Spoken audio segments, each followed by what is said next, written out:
Emotional algebra, where the heart meets the math. What is integral is derivative as you figure out your path. Power plus emotions equals more than you can see. Listening to the wisdom of our host, Dr. E. Emotional algebra with Dr. E. Welcome to Emotional Algebra with Dr. E. Emotional Algebra is a podcast that helps listeners to understand the subtle calculations people make every day in their relationships with others and explores the known and unknown variables that affect interactions in our everyday lives. It's a podcast to help us all become better people through understanding the different variables that drive our behaviors. I'm your co-host, Andrew Tavani. And I'm Dr. E. And Dr. E, you are dressed a little differently than usual today. Today you are wearing, it looks like a football jersey. You want to explain that to listeners and viewers? Well, if I'm more of a Buckeye fan than a Oregon fan. I say we're the big O and Oregon's the little O, but this season and football season seems that Oregon's playing a little bit better than us. So, no, it's rivalry season. It's that time of year. We're looking at wrapping things up in the NFL to get to the playoffs. There's a lot going on these days, and as you can see behind me, it is a glorious fall day here outside Atlanta, Georgia, and we're getting to the thick of it for the first playoffs in college football. But given the events of last week, after some of the big rivalry games, including the egg that Ohio State laid in Ohio Stadium, we thought it'd be a good idea to talk about rivalries and the emotions that are going on with that, and what can we learn from it, and what can we do to really try to make the way we enjoy our sports better, not only for ourselves, our families, our communities, but also the athletes and the teams that we cheer for so fervently and so passionately. Right. And just to be clear, Dr. E, you are an alumnus of Ohio State. So you are deeply a Buckeyes fan. Dude, it is the Ohio State That's I always hear people University. say that when the players always they always do it, the Ohio State, right? Why is that? Yep. Why is that It's real quick? trademarked.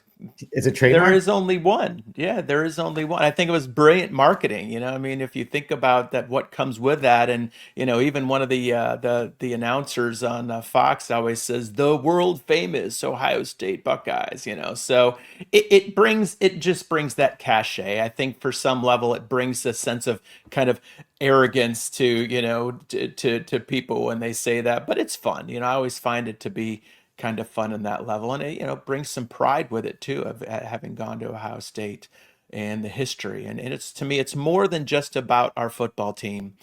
It's about the contributions that the university has made to to the world, and the things that they do there, and in science and the arts and math, and the who's come from Ohio State. There's some people have made an influence, major influences in the world, who were Buckeyes, are Buckeyes. I think once a Buckeye, I was a Buckeye, as anybody who goes to any university would feel. So I think what I really want to make sure we're paying attention to is the purpose of the university isn't to give fans something to cheer about. It's about education, and it's about then what can we bring to the world from the education that we gained. And I think it's always important to come back to that and bring us back to that. Whereas, yes, we love our sports. We love to feel passionate about things. And when we don't feel that our sports outcomes live up to our wants or desires, then there are emotional consequences. And that's where we're going to go into that emotional algebra today. We sure are. And one of the biggest rivalries in all of sports is the Ohio State. Want to get that one right? The Ohio State versus Michigan. That's one of the biggest. I mean, and looking at some of the other biggest in sports, in American sports, you've got the New York Yankees versus Boston Red Sox, huge rivalry. Mm-hmm. You've got the Lakers versus Celtics, which was back in the day. They're not such big rivals these days, but that is a classic rivalry. And even going abroad, I think that's made a return. I really think Lakers Celtics has really made a return with how they're doing. I think Lakers are more because of the hype of LeBron rather than the record, but it's been interesting. So right, I'll give them a little. Yeah, not quite what it was when it was Magic versus Larry Bird back in the mid to late '80s. I guess Showtime Lakers, right? There you go. Yep. Yep. Uh, and then even going into, I mean, soccer being one of probably the biggest sport globally, you've got Barcelona versus Real Madrid is one of the all-time biggest, perhaps the biggest rivalry in all of sports. Um, Hmm. so these rivalries are all over, Dr. E. Well, you But got Chelsea. Is it Chelsea Liverpool up in England? Chelsea, Liverpool, that's correct. And then I Chelsea don't. and Liverpool versus Manchester United is a big one. Okay. Okay. Yeah, And let's not leave out rugby. I mean, I think we tend to stay US centric, thinking mostly of of football, American football, and then soccer or European football. But then rugby is a huge, huge following, and there's big rivalries there. I think we forget about some of the other sports we might see as modern. Cricket has a huge rivalries within India and between the Asian countries, and even England and India, I think, is a pretty big cricket. So we don't want to leave anybody out here. We just don't want to say that our sports in America are better than everybody else's. I think we want to honor it because, again, the goal of this of the our podcast is that we're really talking about issues that are global. Emotions are global. The way we deal with our emotions is global. It's universal to the human experience. So I want to make sure we're paying homage to some of those other sports and some of those other rivalries, at least in acknowledgement and name. absolutely. And rivalries all around the world in all manner of sports, really. But let's get back to college football because, as you mentioned, it was rivalry week, and boy, did it get a little heated, to say the It least. did. It did, What's absolutely. happening? There's all this flag planting that was going on, and it was Hmm. really it was actually turning into brawls. It sparked some brawls. Police had to step in with actually Right. mace in a couple of cases. Well, at Ohio State, there was a circumstance where some of the Michigan players, that the police felt like they were starting to threaten to them and push back at them after the melee started. But the Michigan players thought it would be kind of cool or funny to run their flag out and plant in Block O, which famously happened years ago when Ohio State played Oklahoma and Baker Mayfield planted the flag in Block O. But then other teams, I don't know whether some people saw what happened at one game and thought they could do it at the others, or if this was just a day where it happened at North Carolina, and I can't remember some of the other games, but it just seemed to be almost an epidemic of people saying, I'm going to show you how powerful I am. And to me, I see that emotionally, I see that as an expression of arrogance. It might come from a sense of joy or happiness that I won in victory and in the joy of victory. It's not an expression of confidence. To me, when people truly feel confident, they can shake the other team's hand, feel good about the win, and go ahead and enter the locker room. Game over. A lot of these other annex, I think, are really about the emotions that they're feeling, as well as these opportunities for clickbait, for social media, that we're going to be on social media, we're going to get our moment, and we're the guys who are going to do it, and we're going to show you how great we are.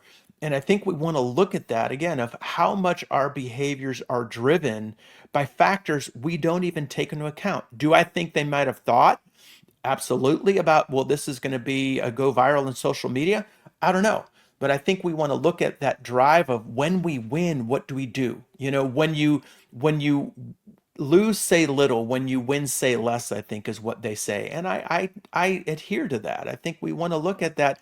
Let people learn from the loss. Let people take the emotions that they're feeling, and it's okay. We don't have to rub it in. And that's what I think our culture tends to do and has done. And even, again, we can say the athletic cultures, in wanting to be better, in wanting to show our victories and victorious over others, because much of athletics is a game of power over, not power with.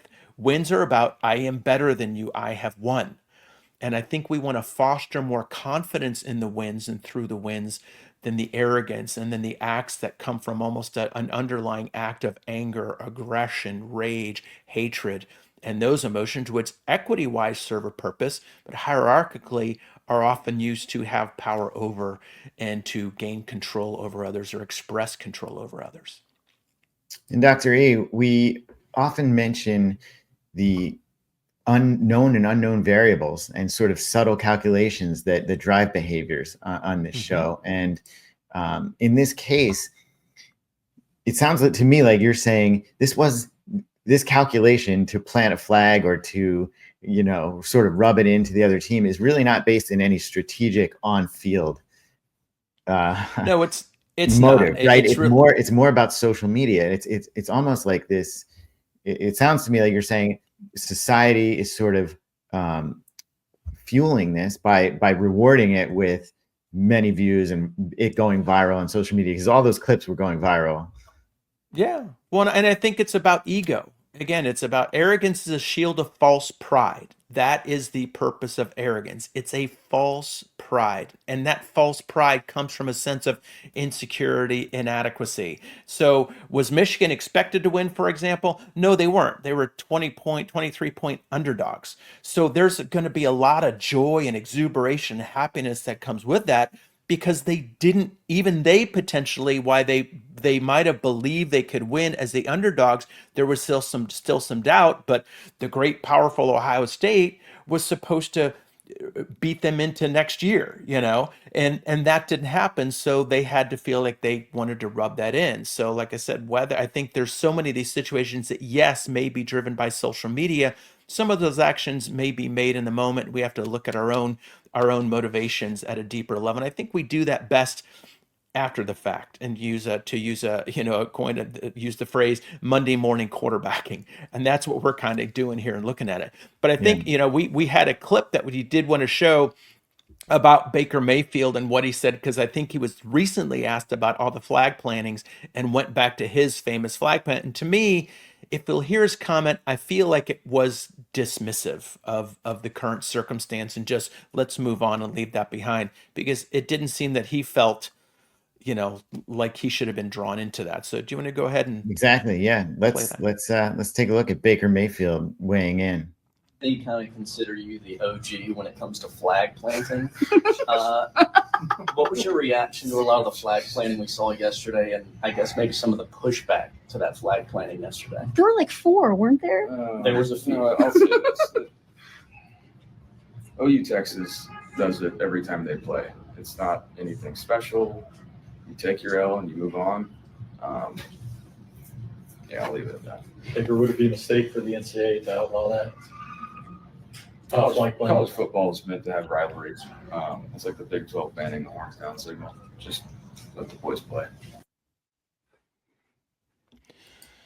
I kind of see that situation as his being pretty dismissive of the situation. Whether he was ready for that question or not, we don't know. And usually when people aren't ready for questions, they're going to try to dismiss it. But what he's also talking about is, if in the Big 12 you do that, in the Big 10 you don't, in the ACC you don't, in the SEC you don't. They often don't do those things. So he's looking at his own understanding of culture, and he went ahead and, without any cultural sensitivity, when he did that at Ohio State years ago, it did rile up a lot of people then. And I feel like, again, that to me is part of a sense of arrogance. I think what added to that clip, which was great, was the woman laughing in the background, thinking it was hilarious. It's not hilarious as if it's happening to you. I think if they were talking to Colt McCoy, maybe, and that same person was there, if she's a Baker fan, she might not have been laughing the same way. So I think we got to see what side of this discussion are we on? Are we on the W or the L? And that's a whole different feeling. So in that way of looking through those lenses, we want to appreciate that the whole idea of, a stadium is your house. Remember that Under Armour commercial that used to say, "We must protect this house." That is the philosophy that a lot of players have. So when you do something to disrespect their house, when you plant something in the heart of their field, in the middle of their logo, and that's the brand representation of who they are, and the other team lets that go, that could be seen as a sign of weakness, a sign of submission. And football and sports are not about submission. No team out there lays down and lets the other team run over them. They're fighting till the zeros, and even then, in some of these things, after the zeros have ticked. So we got to look at this whole thing of a cultural understanding and understanding each other's culture. We have to look at the emotions that are going into this, and in that, again, the sensitivity. And people say, well, sports aren't about sensitivity. It doesn't mean we can't bring that into that and understand that. And like I said, when people feel confident about the W, they just walk off the field. They shake the hand of the other team, great game, and walk off the field. So even that, if that was part of Big 12 culture, and I don't remember seeing that, and I watch a lot of football, I think we got to look at that. It's something that we might want to do differently. And the NCAA seems to be ruling on that as well as the $100,000 fines for both Ohio State and Michigan. It's not something that they want to see, or the Big Ten actually fined them. It's not something they want to see propagated into the future. Yeah.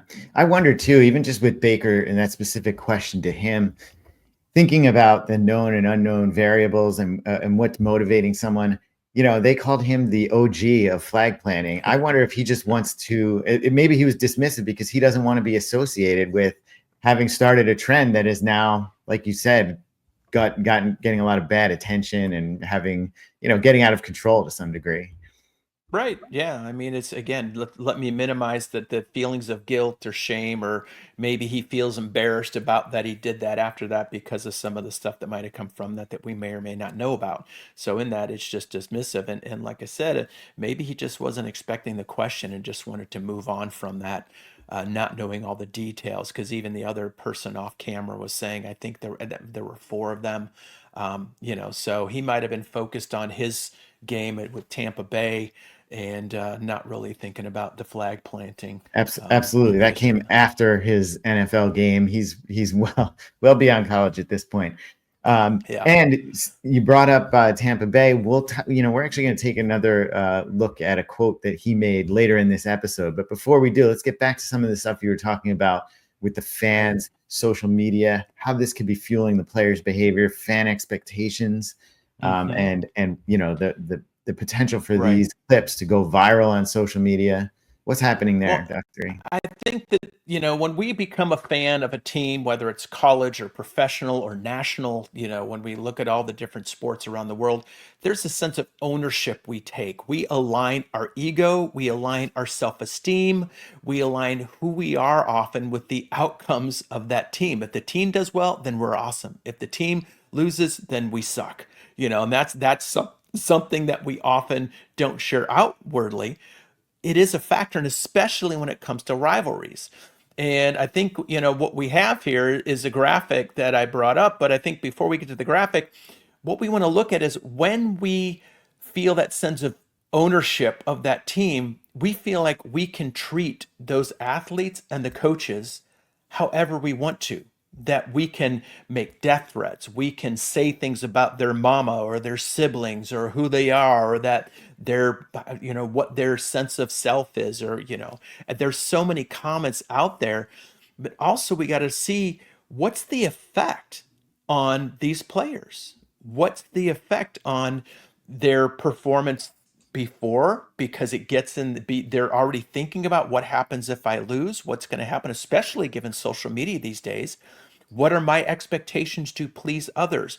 How do to me, in some of these rivalries, the other team gets into their head. If we want to go back to Ohio State, for years, Ohio State was in Michigan's head to me. There were some close games. Ohio State always ended up on the upside of those. Now I think Michigan is in Ohio State's head, and it can go from the coaches to the players, and especially when we get into some of these bigger games where it's built upon all year long.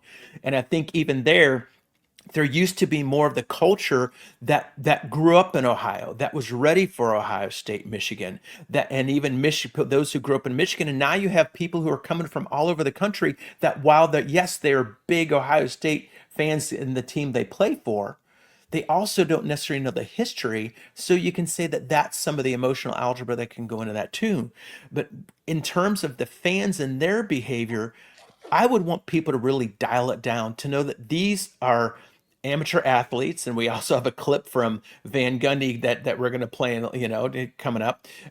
But about what's the effect that we have on kids, not just in college athletics, but in other amateur athletics, in little league sports, and how we treat our high school teams, that these are kids who are trying to learn their way and figure out their way in sport in something that they love. And as I mentioned in our NIL discussion, I think, or one of the other episodes, 70% of kids in sports early on drop out because they don't enjoy them anymore. They don't find them fun anymore. And I think we have to look at even at this is how are we affecting athletes and students' perceptions of themselves, of their sport, of something they love, and they can say, well, now they're NIL, now they're getting paid. Doesn't that change the playing field? Should we even change the way that should we change the way that we treat professional athletes too?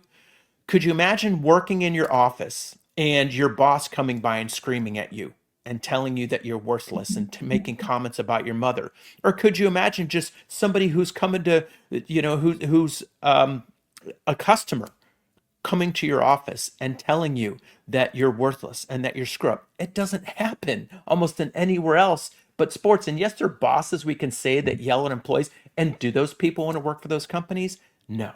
Dr. A, I have to say, and many other people out there may also say this, for a $360 million contract over 10 years, yes, I'd be happy to take a little bit of heat from somebody. You know what I mean? When you're talking about that much money, right? And I know money adds to the pressure as well. But some people would look at that as like, no, I don't want my boss yelling at me that I'm worthless or somebody else when I'm making $75,000 a year, but pay me $36 million a year and I might feel differently. So we've just added condition. We've added a condition of worth to this relationship.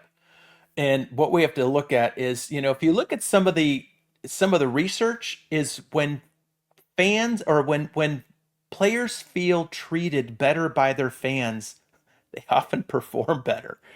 So we have to look at that. Fans do have an influence, and often we're doing that, and we'll get into that emotional algebra in the slide I have, but we get into it because of the emotions that we attribute to that and to our team and to ourselves, and what's the progression of those emotions over time.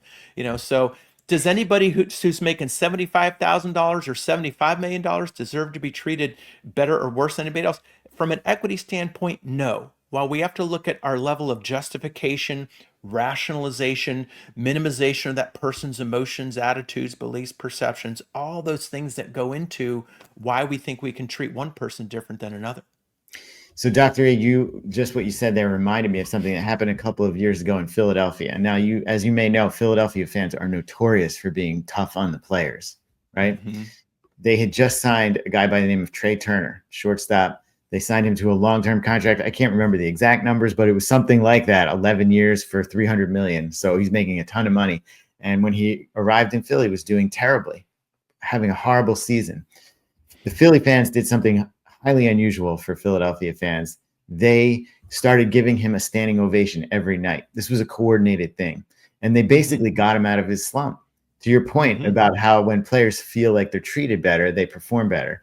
And he ended up having a great year for the second half of the year. But he really turned it around. Phillies ended up going to the World Series that year. And the fans, I think, actually took a lot of credit for having sort of nursed him back to life. So right. And we got to understand, these are, no matter professional, amateur, whatever sport, these are human beings with emotions, feelings, attitudes, beliefs. We think, well, if you're playing at this sport at this level, you should be able to take it. No, you shouldn't. You should be able to understand yourself and do what you can do to moderate those variables. And that's where having a really good sports psychologist or even doing your own therapy or understanding things. But we as fans also have to understand what therapy we need within ourselves and why we allow our team's successes and perceived failures to affect us so deeply. I know that there's some people that, years after a game was played, I had a friend of mine who said, God, I can't believe we lost to Penn State, and that was years after the fact, but it's because the expectation they were supposed to win, they were emotionally invested in it and had already almost written and cashed the checks on our success. And that's another thing that we do is we write checks that the future might not be able to allow to be cashed. And that's because we bank so much of our sense of self on these sports, on these games, on these rivalries, and on outcomes of things that we have no control over. And that's one of the biggest issue to me, is why we take it out on people, because we feel we have no control.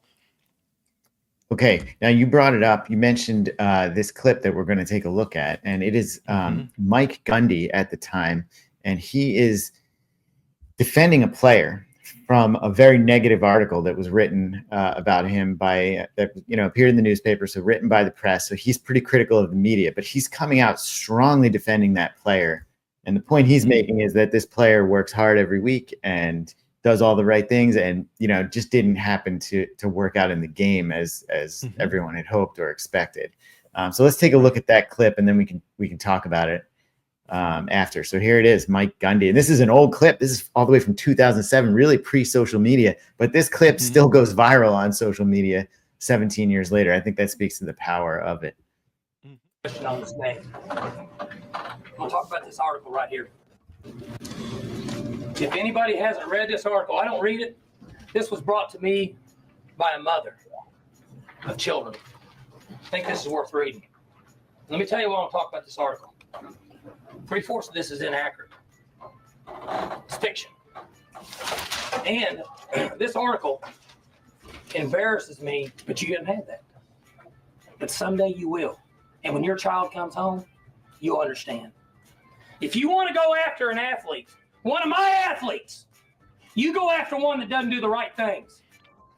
You don't downgrade him because he does everything right and may not play as well on Saturday. And you let us make that decision.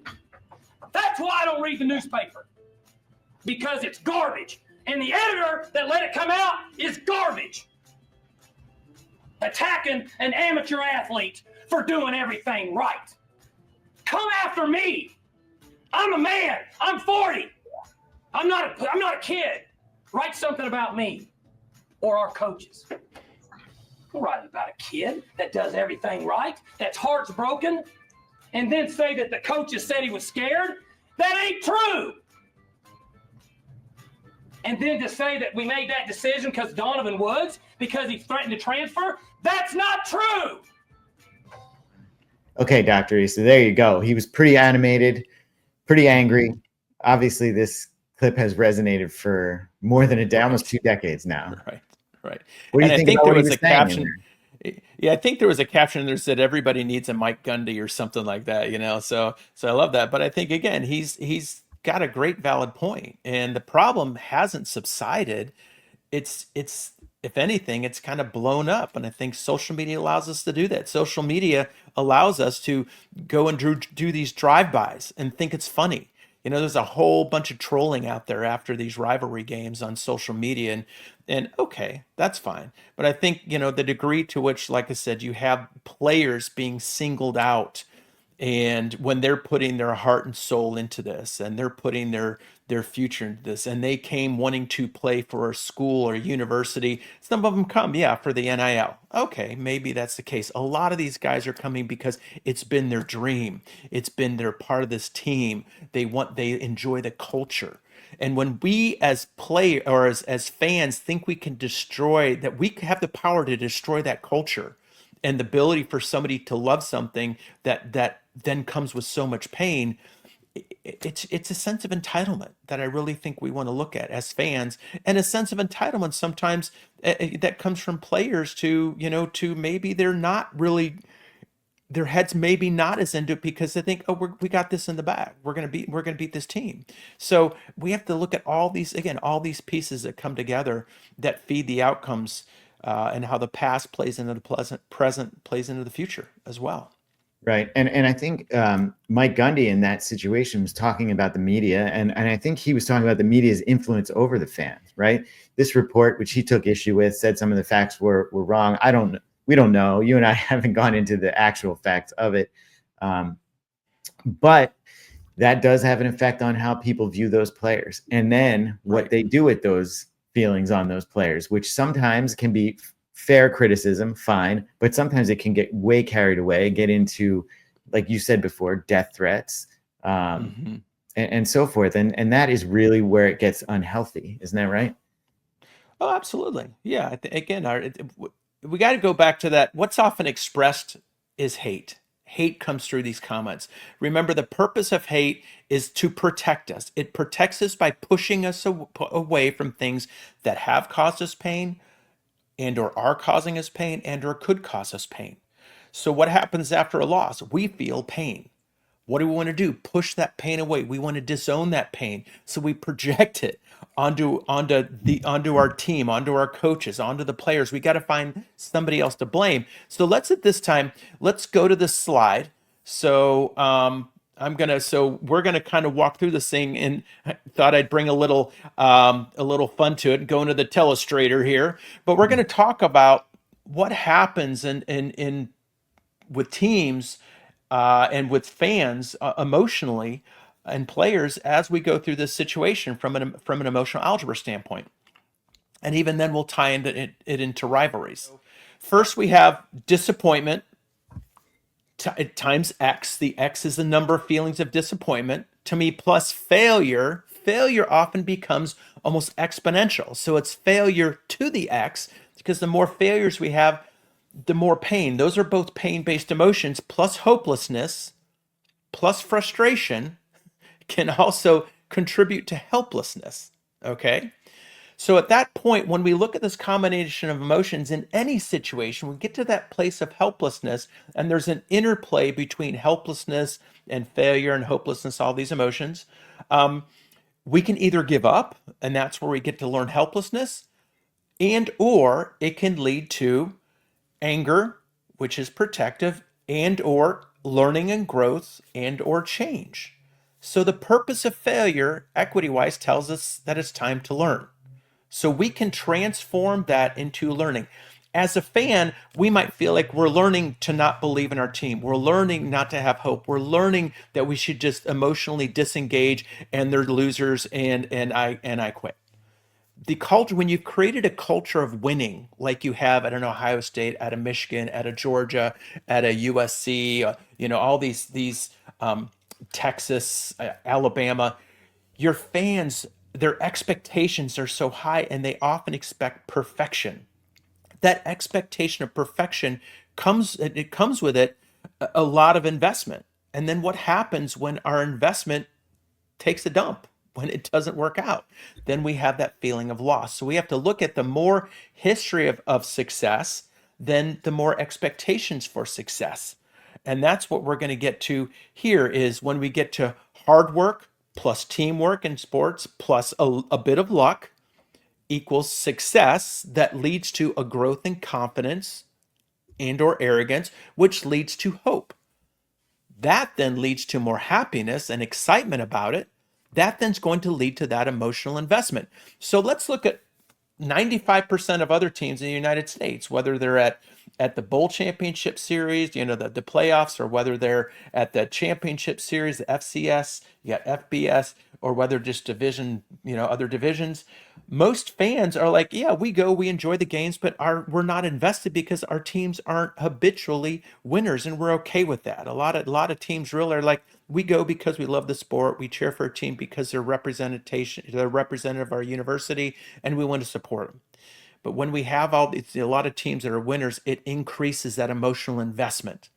That emotional investment is often affected by our levels of fear and doubt that are then, to me, moderated. We try to moderate that by continued success. So fear and doubt is moderated by success. So we want that fear and doubt level to be as little as possible, so that we can then increase our emotional investment. So are you following with this, Andrew? Yeah, I mean, it seems like there's a whole cascading effect that a couple of losses, or even just a couple of, missed passes or whatever, missed tackles, and whatever Missed sport. field goals. Yeah, missed field goals. They just have a total cascading effect on things. Yeah. But So then this leads to BIRGing is the idea of basking in reflective glory. It is a social psychology term that basically says when our team are winners, we're winners. And that's where our sense of ownership comes from, through that BIRGing. And then we align our power with these outside forces. So when we're rooting for our team and when we're cheering for our team and we love them being winners, it's we've given our power to this force. And in many ways, I think we have to look at, is that healthy? Is that a good idea? Yes, we can enjoy when they win and we can feel the excitement. And why do we have to own the losses so much and really attribute them to us? We'll disown that we own those losses because we'll blame the team. But why do we blame the team? That's an expression of hatred that's trying to push away our own sense of pain. So, continued success can lead to arrogance and denial of the reality of, teams lose. These are, again, to have an undefeated season is pretty difficult. And when you look at rivalries, Ohio State Michigan rivalry over the last 100 years is pretty even, But yes, you're going to have your streaks. But to reduce it all to one game, I think again it's kind of a sign of our own emotional disruptions within ourselves. Well, but arrogance and denial can lead to complacency. So yeah, we got this. This is in the, this, and that's again part of that arrogance. We don't try as hard. We don't work as hard. So the outcomes are different.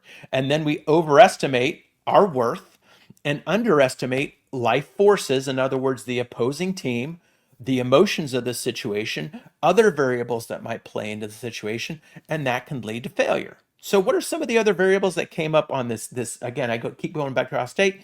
It was a windy day. The ball was literally blowing around when they set the ball on the field. It was cold. It affected the accuracy of the kicks. Ohio State missed 2 field goals. Okay. Now you could say, was the kicker nervous? Probably sure was. Kickers are often more affected because the game often rides on their shoulders almost as much and possibly more than quarterbacks. So we have to look at even that kicker's emotional algebra. And you say, well, if he plays for Ohio State, he should be able to take it. Okay. And then that might be something you might want to look at and work on understanding what happened after this game and look at that forces. But we want to look at all these forces and almost maybe anticipate them and be aware of them. But these can lead to a perception of failure, the opportunity to learn. So failure, the way we see it hierarchically as being bad and wrong and a sign of weakness, leads to disappointment plus sadness plus stupid. What is stupid? Stupid is failure times X. Multiple failures to me lead to stupid. Stupid lets us know there's multiple things to learn from. Well, then that, when it happens outside of us, can lead to betrayal. So we feel betrayed by our coach. We feel betrayed by our team. That leads to blame. We got to look for someone else to blame, plus our helplessness, plus mistrust as a function of past betrayals. Trust says, I can't trust that you're going to follow through. And when I don't trust, what happens to my investment? I divest. I pull out. So then I don't give you that much power anymore. So this is, again, a continuation of all this algebra that people don't look at it this way, but I think it's important to see it so we can understand how we get to where we get. So then what happens? Our past betrayals times our sense of hopelessness leads to a loss of perceived power that, again, leads to our need or desire to get our power back.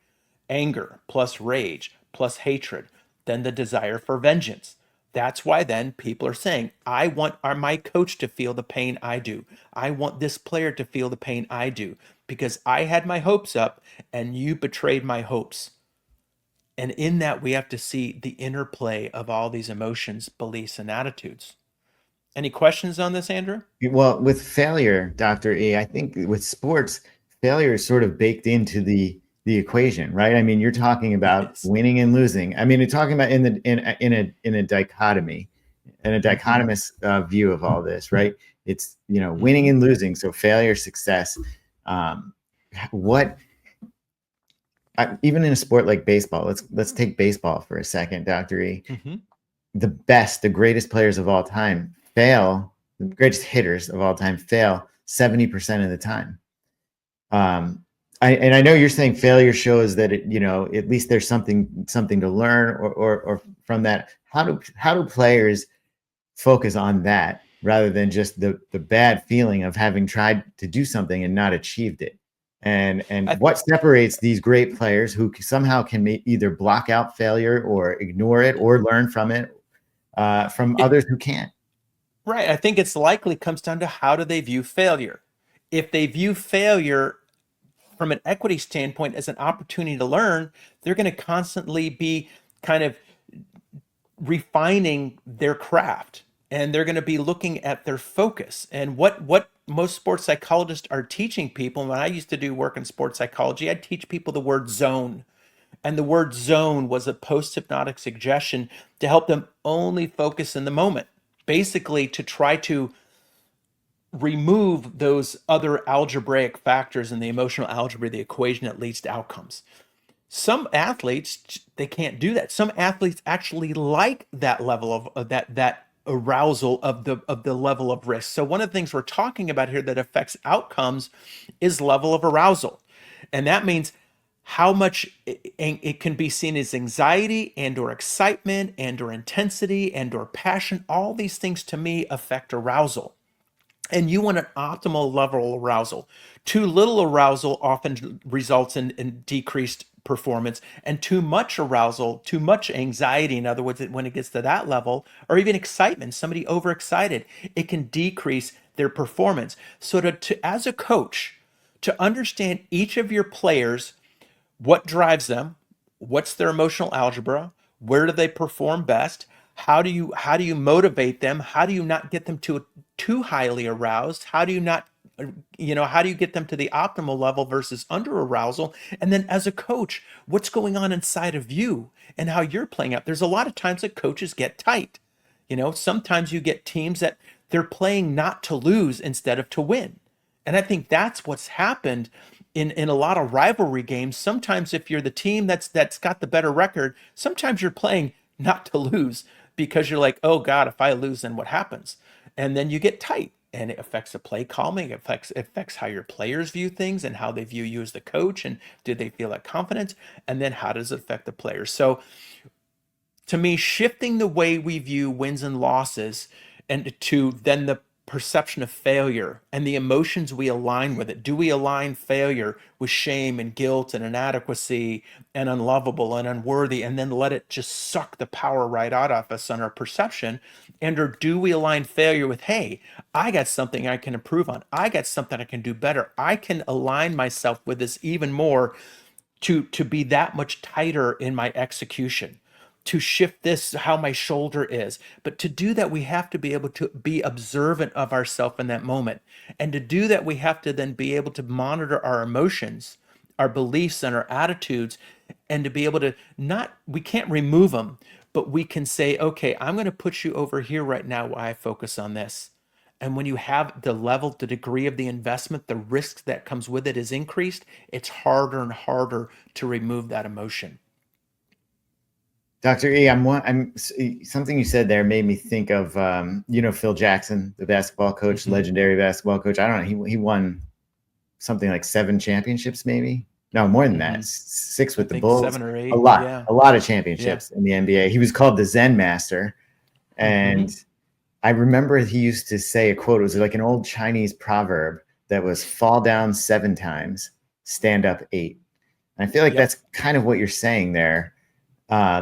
Which is all that makes a lot of sense when you think about it. That's sort of inspiring and everything. However, sometimes the reality of sports, especially in the pros, is that you might not have, you might not be allowed to even fall down 7 times. You might be given 4 or 5 fall downs before you get cut or you get benched or whatever, because teams need to win. Right. The fans are hungry. There's Right. money and lots of money involved. So you brought up your example of the player at Turner, the player at in Philadelphia, and yeah, Trey Turner. if they had invested only $200,000 in that player, and he was in a slump, would the fans have clapped for him and cheered for him and done all that, or did they do it because he was worth 70 million versus a couple $100,000? It's That's where hard. again. Yeah, it's hard to Go predict. ahead. But I would say if he was the $200,000 player, no, and I think he might not have been given the chance because they would have just replaced him with somebody. Yeah. Yeah, And I think we have to look at that. We all deserve, from an equity standpoint, we all deserve that level of investment of ourselves into our own actions and ourselves into other people, no matter what we deem their worth to be. Instead, hierarchically, We judge people by what they can bring us, what we feel like they can do for us, how much we value them, what we're willing to pay them. And we pay crazy amounts of money to people in sports. And then, like I said, we feel like we own them because somewhere it's coming from us, whether we're buying tickets or whether we've had to put our own tax money into the stadium, that we then need to put butts in seats to make sure that we're able to afford these players and afford to pay off these huge bills for these stadiums and things that are going into cities that are often strapped. So we, again, more of these variables that are entering in the situation, that if we saw the value of everybody from an equity standpoint, I think A, we would have higher levels of performance across the board. B, people who were discouraged, who might even have the capability to be better athletes than our best athletes, but they quit because they just didn't want to deal with all the emotional stuff that came with it. We'd have better performance. We'd find people with more skill sets. And if we valued the degree of education, our teachers, our leaders who help guide us, and we valued them. But to me, critically, it comes back to teachers and education. And what's a coach but a teacher in many ways? We want to look at the value of that and see that. I think where we put our priorities, we want to reevaluate. And yeah, people might say, okay, well, I'm going to do what I'm going to do. That's okay. Wow, I want you then to look back at yourself and ask, why are you doing this? Why are you choosing to hate something you love so much, like your team? Why do you choose to try to destroy a player, a coach, because something didn't work out the way you wanted to? And that person's got a life, that person's got a family. You look at some of I think in Alabama, they would often toilet paper the trees or put moving signs in front of coaches' front yards in the South and things. I'm sure they do it at other places too. That doesn't send a sense and build a sense of confidence. So people are reacting from fear. So let's work on more on building people up. But even in this, when we want vengeance, that's what we have to look at. Getting back to our slide here. So, what happens in rivalries as we've gone? This discussion was just about teams in general throughout the season, but now we get to rivalries. There's a larger emotional investment from both sides, and therefore a greater risk for loss as well as the greater opportunity for gain. So the emotional algebra is that we're putting that exponential degree of investment in that. So therefore it's a big payoff or it's a big loss. And then that's why, to me, emotionally, it affects us so deeply and profoundly from both sides. So the result of a loss is that the pain perceived is greater, and someone has to pay the price for the perceived pain caused to us, which leads to looking for a target to try to get our power back. So if we can make that coach feel miserable, then somehow it's supposed to decrease our misery. It doesn't. We have put it off on somebody else. And that's what I want people to look at, really looking to change. Let's all find ourselves, our ways to support each other and our teams and our outcomes, no matter what they are, and learn from them and grow from them, and then be and aspire to be the best we can be. Yeah. And so much of what we've talked about here today, Dr. E, so far has been really about college sports, college athletics, which is all amateur, people not getting paid for this. Obviously, the coaches are getting paid, and that calculus is changing a little bit now with the NIL. But certainly when Mike Gundy made that statement, no, the players were not getting paid and not even coming close to getting paid. They were true amateurs at that point. But as we said, in professional leagues, it's a little bit different. Lots of money is involved. Players have these big salaries, and the way they approach the game and the way they approach teammates can have a profound effect across a clubhouse or a locker room and how other people perform on the field and so forth. Mm-hmm. And I don't know, do we want to get back to that Baker Mayfield quote? Baker Mayfield at the beginning of the season made some quotes about what it was like playing with Tom Brady.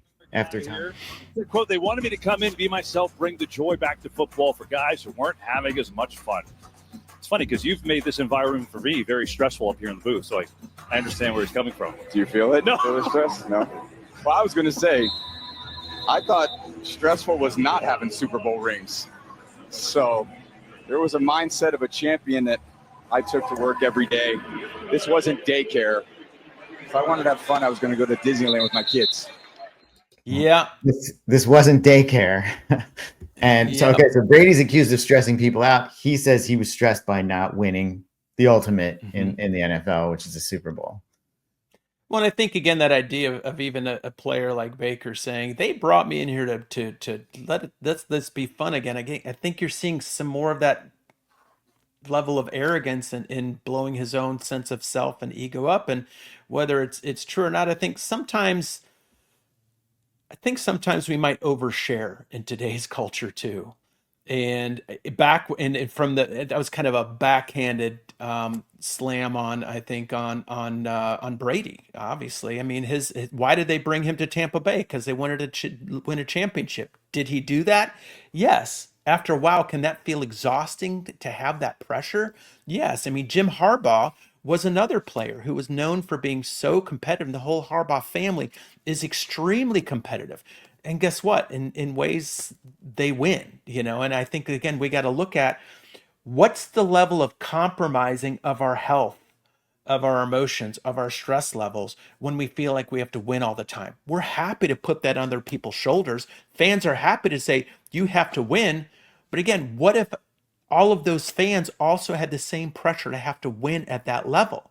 So yes, I think life is about balance. Life is about fun. And what was the score of the game at that time? 14-0. Who's quarterback at Tampa Bay at that time? Baker. Does he go through, I think, swings in his performance depending on his emotion? I think in a lot of times, yes, he's very emotionally driven. So we have to look at that. But I think again, his level of arrogance, I'm here to bring fun back to football. He's not the only player on that team. He might be the quarterback of that. But if that helps him to play better, to some degree, more power to him. I just think that we have to be careful of overstepping our skis. Yeah. I wonder too about even just again, the unknown motivations behind what he's saying. Following a guy like Tom Brady has to be intimidating, no matter who you are, no matter how good you are. Baker Mayfield's a good quarterback. Fine, but he's not Tom Brady, right? Right. He's So never going to find be. ways to diminish him so I can feel better about myself. Yeah. Or even just try to deflect the pressure he's feeling so he doesn't come across as somebody who's not up to the challenge, and maybe he's even trying to convince himself to some degree. I feel like there could be a whole range of things going on in Baker's mind there that would result in a response to a question like that. The other thing too is there's different people. Tom Brady is who he is because he's unique. Baker Mayfield is unique in different ways. And there's been many other great quarterbacks out there. Tom Brady's way of doing things is not the only way too, right? Right. Yeah. And I think one thing I want to state again, and I've stated many times, is what we're talking about is it's speculation based on observation. Are we absolutely right about these things? No. Am I claiming to be? No. I'm looking at observations, and from observations and understanding what I've understood about emotions and beliefs and attitudes and what often goes into that, I'm making these statements. So to be fair to the Bakers, to the Tom Bradys, to all the players and all these teams that we've kind of talked about and alluded to in this episode, I want to balance it with that. And in part, what we're going to have is, we're bringing our buddy Chris Singleton back. I'm going to have a talk with him that'll come up. That's going to be after we record this. But we're going to talk about these issues and the effects on player morale and emotion, and just from his experience as a college athlete and two-sport athlete, and then his experience in Major League Baseball. So I think in that, these are important factors to look at, and what different roles might different players bring to the chemistry, to the emotional algebra of an entire team and an entire city. Yeah. And Chris is a great person to do that. He's certainly just an interesting guy. And then also he's got that firsthand perspective that he can lend to the conversation. That is going to be great. Looking forward to seeing that. So Dr. E, just to review on a couple of things here, we talked about all the rivalries. We talked about the players. We talked about all the pressures, social media, this day and age, everything that builds up and the cascading effects of losing and so forth. But I think really what you wanted to emphasize was the effects all of these things have on the community for players and for fans. Right. And beyond that, the key to me is the effect on families, because one of the most important parts of this whole episode is right now where I wanted to talk about the increases in domestic violence that happen after these games. Sometimes it's just a weekly game in general. But after big rivalries and after Super Bowls, research shows that after the Super Bowl, there have been a 10 to 20% increase in calls to police for domestic violence. There's 10 to 20% increases in visits to the emergency room as a result of domestic violence. You have people who are invested in their team so much that their rage that they're feeling about that. Remember, rage lets us know when we feel our integrity feels threatened and or we feel in fear of our life. This is a false integrity issue that we align with our sports teams and their wins and losses. This is why I say it's about arrogance. And it's about our own lack of belief in ourselves that we want to lie our greatness with a team. But then when you, after your team loses, take that out on your wife or your kids or your neighbors, or you're yelling and screaming at people around you, you have to look at that. That's time for you to look at yourself. That's not about blaming your team or your coach or the outcome. That's about you looking at you and you seeing yourself. And that's what I hope that we can really affect a difference is. And the unfortunate thing is likely the people who might really need to see this may not see this episode. Hopefully somebody does send this to them to look at, to say, hey, take a look at this. And that's what I'd really hope from a lot of these things. So in this, realize the power you're giving away when you hinge the level of the goodness or greatness or worstness of your day on whether or not your team wins or loses. These are people giving their best, doing something that most of them love to do. And the way it's built is, yeah, there's got to be a winner and there's got to be a loser. And just because your team loses doesn't make you a loser. You might feel Right. sadness, you might feel maybe a shift in other emotions, but it doesn't have to affect your feeling of failure. It doesn't have to affect your feeling of shame. It doesn't have to affect your feeling of hope. You can still hope. Okay, keep hoping. And know that all these other feelings are things to navigate in life. They're there to learn from, to teach us, to help us grow. Right. Don't get carried away, Dr. E, right? Wear your jersey, right? Yeah. Don't go tackle Yeah. somebody in that jersey. Yeah, I remember, to me, it's the opportunity that I'm a fan of a team that does pretty darn well historically. I've walked home while feeling a little bummed, but yet feeling a lot of pride that people love to come play for Ohio State because of its history and because of the level of coaching that they get. I mean, why did we become a university of receivers? Because we have a great receivers coach. Why did we bring in so many elite quarterbacks? Because we had a coach that was a great quarterback coach. We have a great defensive team. So we bring people that have had success and want to continue to succeed prepare for the best of their life. It's like, again, it's the level of teaching in that university. We've been considered an elite school at teaching football athletes to become better football athletes so that they can excel when they graduate in their major, in essence. We have other majors that we're known for being world renowned for, just like the Michigans and the USCs and the Harvards and the Princetons. And you see those rivalries too that are fun, but I don't know if they go to the degree to which some of these other ones do. And let's look at the whole picture of our life. Let's look at the whole picture of how important this game is in the fabric of our life. Let's look at how important our what we cheer for is in the fabric of our life. We give it too much importance to me. It's a piece of our life, a part of our life. And we should see it as that and see it in balance with all the other wonderful things in our life. Our kids, our maybe the jobs we have, the communities we live in, the trust we have, our relationship with our spouse, our relationship with the rest of our family. Because often when we allow these things to bleed in, whether it's our team we cheer for, whatever, into other areas of our life, it's, remember a discussion with about the oxygen plant, it really becomes carbon monoxide. And we want to be able to find more oxygen in our life. So we want to, in that oxygen plan, decrease the stress, see the things that decrease stress, and find balance in our life.